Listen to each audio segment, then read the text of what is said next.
afternoon everyone, this is your D Gayatri and today's my topic is about hydrolysis and water resource engineering.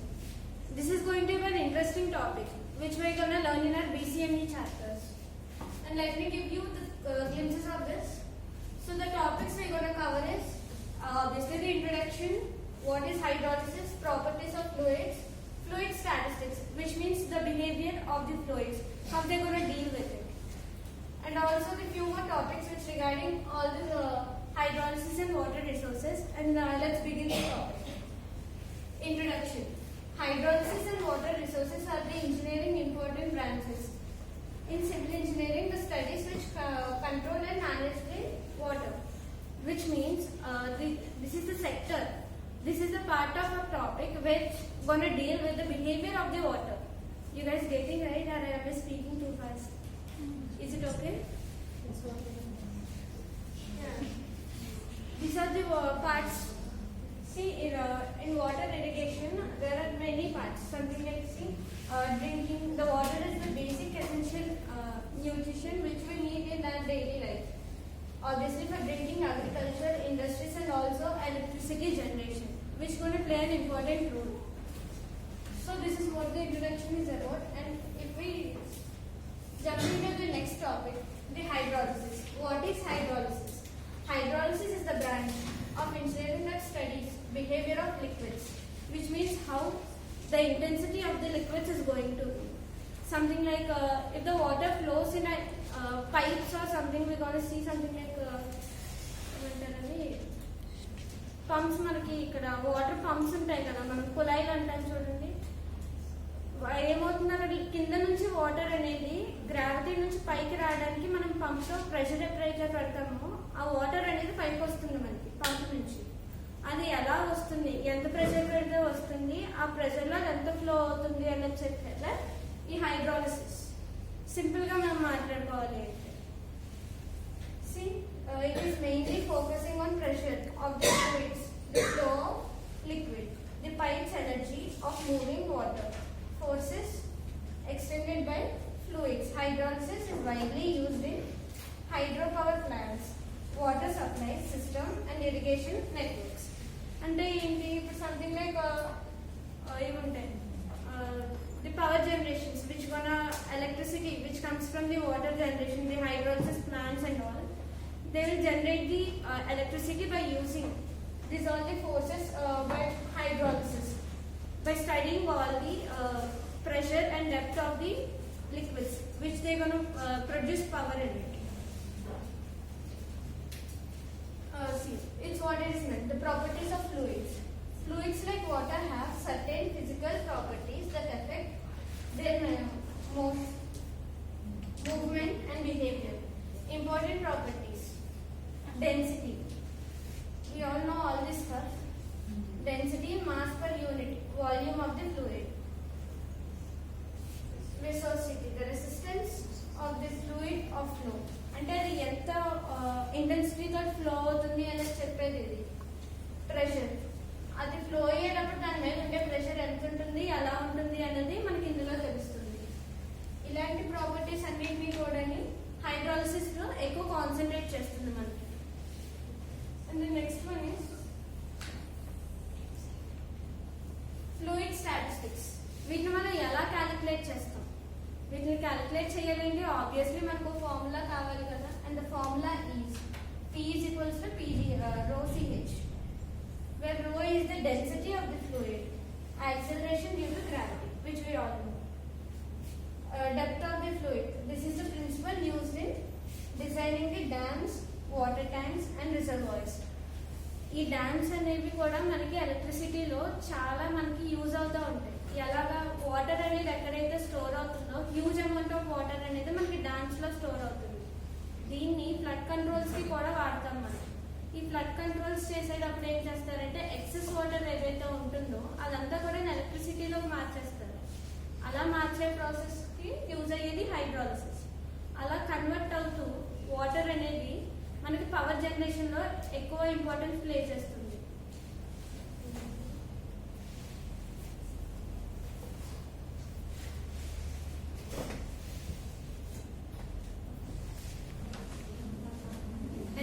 topic is fluid dynamics.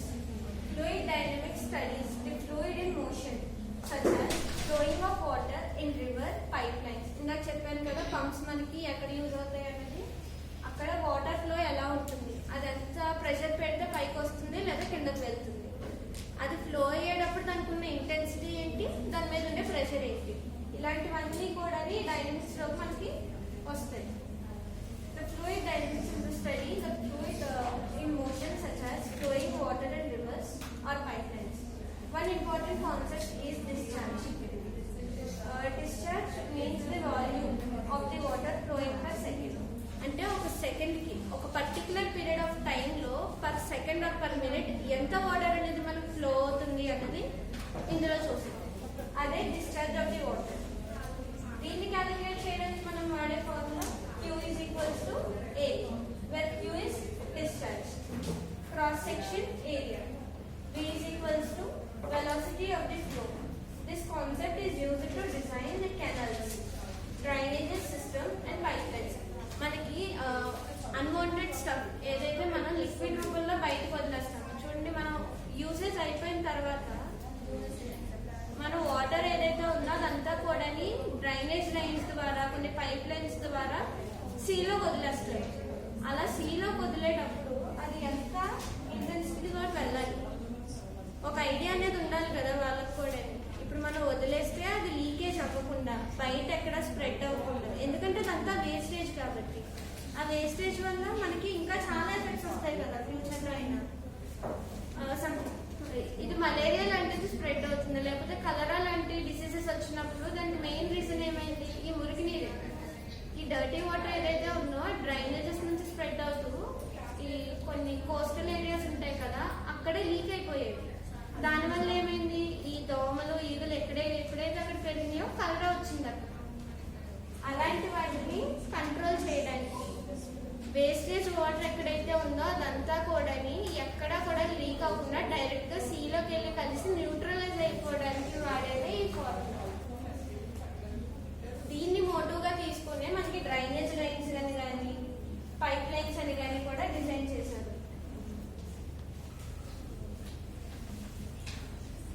Hydrolysis machines. ఇప్పుడు ఈ hydrolysis మనకి ఎక్కడ use అవుతుందంటే, ఈ water dams ఏవైతే ఉన్నాయో water ని direct గా వదిలేస్తే మనకి ఎనర్జీ అనేది ప్రొడ్యూస్ అవ్వదు. ఆ ఎనర్జీ ప్రొడ్యూస్ అవ్వాలి అంటే అదొక ఫోర్స్ తోటి వెళ్ళాలి, ఒక ఇంటెన్సిటీ ఉండాలి, దాని మీద ఒక ప్రెషర్ ఉండాలి. ఆ ప్రెషర్ ని పెట్టే మిషన్స్ మనకి హైడ్రాలిక్ మిషన్స్ అనేది. So hydraulic machines use fluid power to perform work. Types include hydraulic turbines. మనకి పవర్ ప్లాంట్స్ ఉంటాయి, టర్బైన్స్ వాడతారు అందులో. అక్కడ వచ్చేదంతా కూడా ఎలా వస్తుంది, వాటర్ని ఒకసారి హీట్ చేసిన తర్వాత అందులోంచి వచ్చే ప్రెషర్ ని బట్టి అక్కడ వచ్చే స్టీమ్ ద్వారా ఎనర్జీ అనేది మనకి ప్రొడ్యూస్ అవుతుంది, ఎలక్ట్రిసిటీ అక్కడ కన్వర్ట్ అవుతుంది. అలా కన్వర్ట్ చేసేదాన్ని టర్బైన్స్ అంటాం మనం. ఆ టర్బైన్స్ ఏవైతే ఉన్నాయో అవి కూడా హైడ్రాలిక్ మిషన్స్ లో ఒక పార్ట్.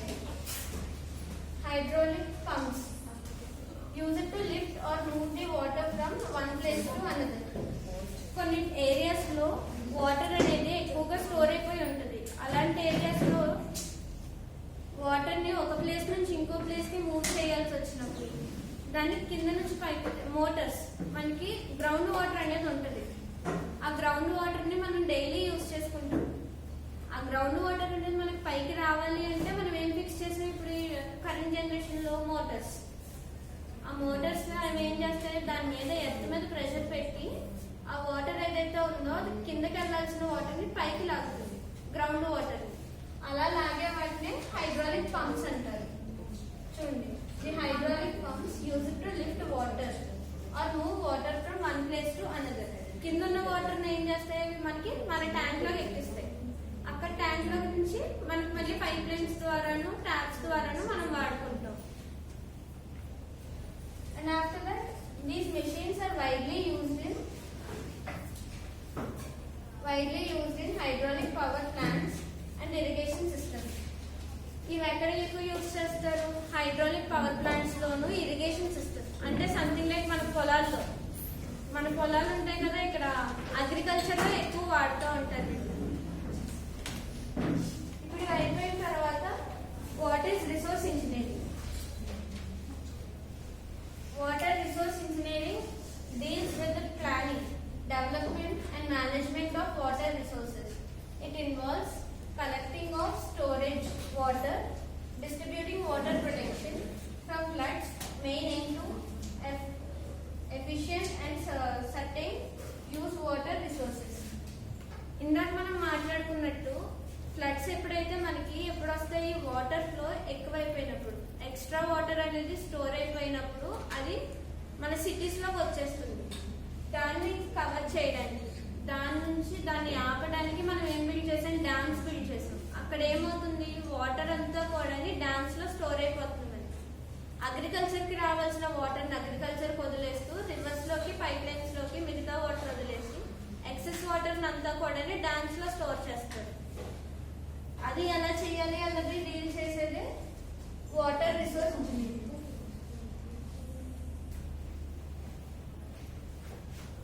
దీనికి sources of water sources mainly comes from 3 sources. ఏంటి, సర్ఫేస్ వాటర్ అంటే సంథింగ్ లైక్ మనకి రివర్స్, పాండ్స్, లేక్స్, లేకపోతే సీస్, ఓషన్స్, ఇవన్నీ కూడా సర్ఫేస్ వాటర్ అన్నమాట. మనకి సర్ఫేస్ మీద డైరెక్ట్ గా మనం చూడగలిగే వాటర్ ని సర్ఫేస్ వాటర్ అంటారు. వీటి మీద ఎక్కువ డిపెండ్ అవుతుంది.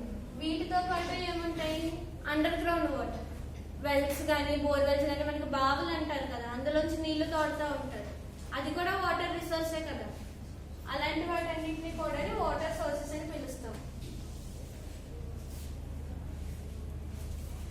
ఇప్పుడు dams and reservoirs. Dams and reservoirs అనేవి మనకి ఎప్పుడూ కూడా వాటర్ స్టోరేజ్ కోసం, అంటే ఎప్పుడైతే మనకి ఎక్సెస్ వాటర్ వచ్చి ఫ్లడ్స్ లాంటివి మనకి ఎప్పుడైతే అక్కరవుతాయో ఆ ఫ్లడ్స్ లోంచి అందరినీ సేవ్ చేయడానికి, కంప్లీట్ గా ఎఫెక్ట్ అవ్వకుండా ఉండడానికి కల్టివేషన్ చేస్తారు దాన్ని. అంటే అలా వచ్చిన ఎక్సెస్ వాటర్ అంతా కూడా ఒక ఏరియాలో స్టోర్ చేస్తారు. ఆ స్టోర్ చేసే areas waters and reservoirs. Dam is a structure build across a river to store water. Purpose irrigation, మన మొక్కలకి అంటే అగ్రికల్చర్ ఎక్కువ వాడతారు ఆ వాటర్ ని. Drinking water supply, flood control and hydraulic power generation. Reservoir store large amount of water behind A dam. ఈ dams వెనకాల ఎక్కువగా మనకి వాటర్ అనేది స్టోర్ అవుతుంది. ఆ స్టోర్ అయిన వాటర్ ని మనకి ఎంత కావాలో అంత వాడుకుంటున్న తర్వాత మిగిలిపోయిన వాటర్ ఉంటుంది కదా, దాని అంతటినీ కూడా పవర్ జనరేషన్ లో పెట్టేస్తారు. అంటే అక్కడ ఏమవుతుంది, వాటర్ అనేది వేస్ట్ అవ్వట్లేదు, దానివల్ల ఎవరు ఎఫెక్ట్ అవ్వట్లేదు. ఇన్ఫాక్ట్ అది మనకి యూజ్ అయ్యేలాగా పవర్ లోకి కన్వర్ట్ అవుతుంది. దానికోసమే మనం డ్యామ్స్ అండ్ రిజర్వాయర్స్ అనేవి ఎక్కువ వాడతాం. ఇప్పుడు ఇరిగేషన్ ఇంజనీరింగ్ అంటే something like which is useful for agriculture. Agriculture చేసేటప్పుడు పొలాల్లోకి ఇది ఎప్పుడైతే మనకి ఫ్లడ్స్ ఎక్కువ అయిపోయినాయి అనుకోండి, ఏమవుతుంది, అప్పటిదాకా వేసిన పంట అంతా పోతుంది. అది పోకుండా వాటర్ ఆగిపోతే మొత్తానికి ఎండిపోతుంది. అలా కాకుండా ఎంతవరకు వాటర్ కావాలి, ఎంత వద్దు అనేది మనం చూసుకునే దాన్ని బట్టి ఉంటుంది. దాన్ని కల్టివేట్ చేసుకోవడానికి ఇందులో ఉన్న వాటర్ ని రిజర్వాయర్స్ లోను, డ్యామ్స్ లోను ఏదైతే వాటర్ స్టోర్ అయిందో ఆ స్టోర్ అయిన వాటర్ అవసరమైనప్పుడు, అంటే ఎప్పుడైతే అది ఎక్కువ అయిపోయిందో వాటర్ ఇందులోకి స్టోర్ అయిపోతుంది, వెనక్కి వెళ్ళిపోతుంది డ్యామ్స్ లోకి. అస్సలు వాటర్ లేనప్పుడు ఈ డ్యామ్స్ లో ఆల్రెడీ స్టోర్ అయిన వాటర్ ని ఇరిగేషన్ కి వాడతారు. అంటే అప్పుడు పంటలు పండించడానికి వాడతారు. ఇది వాటర్ లేని టైంలో బాగా యూజ్ అవుతుంది. Irrigation is an artificial supply of water to agriculture land. Types of irrigations: canal irrigation, sprinkle irrigation, drip irrigation and various types.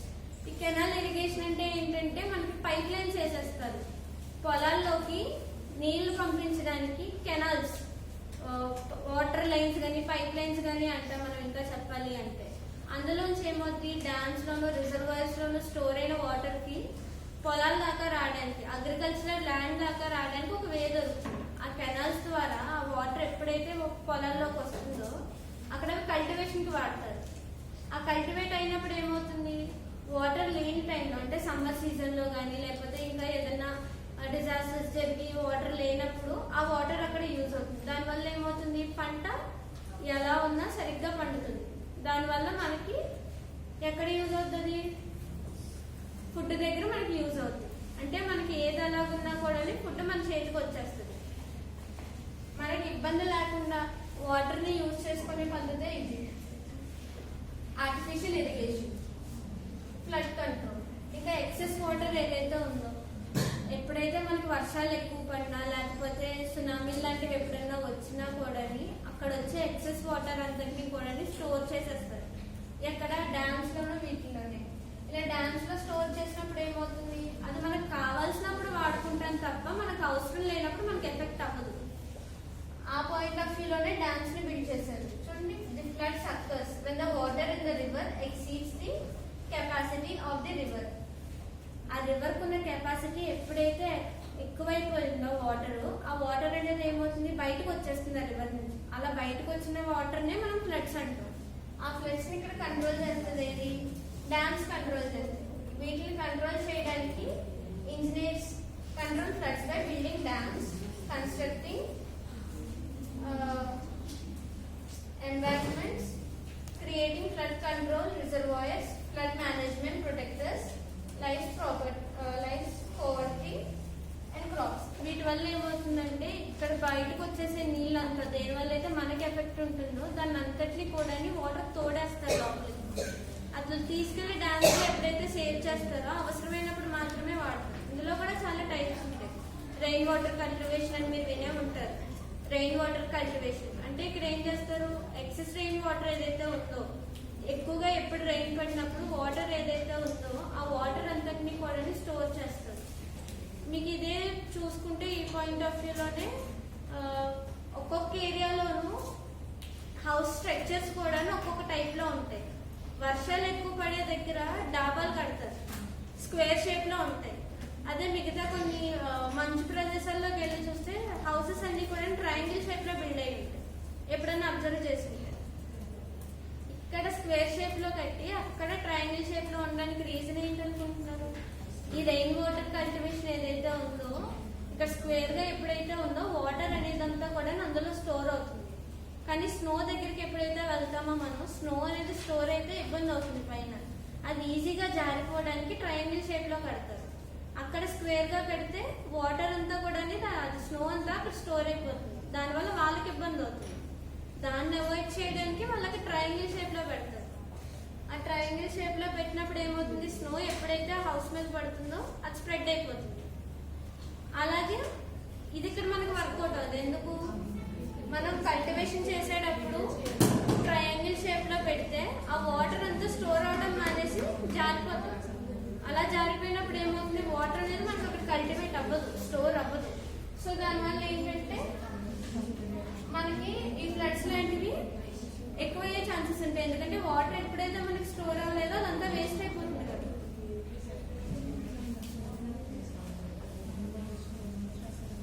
Water conservation. Water conservation is very important due to increasing of demand. Methods include rain water harvesting, ఇప్పుడు చెప్పింది, recycling waste water, efficient irrigation systems, preventing leakage in pipe lines.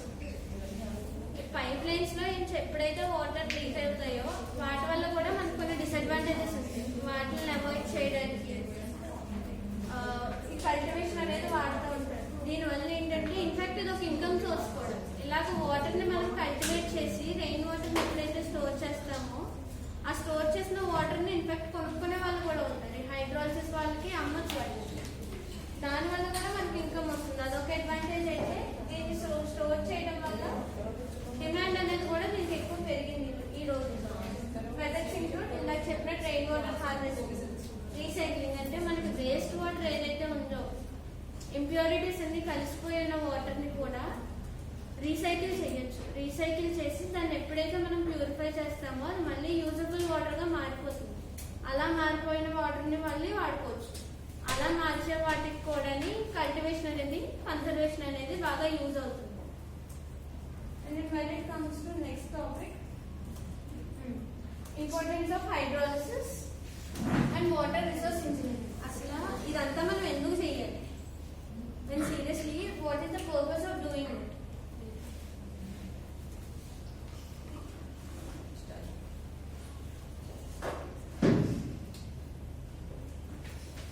Supplying drinking water, supporting agriculture, generation, electricity, controlling floods and more.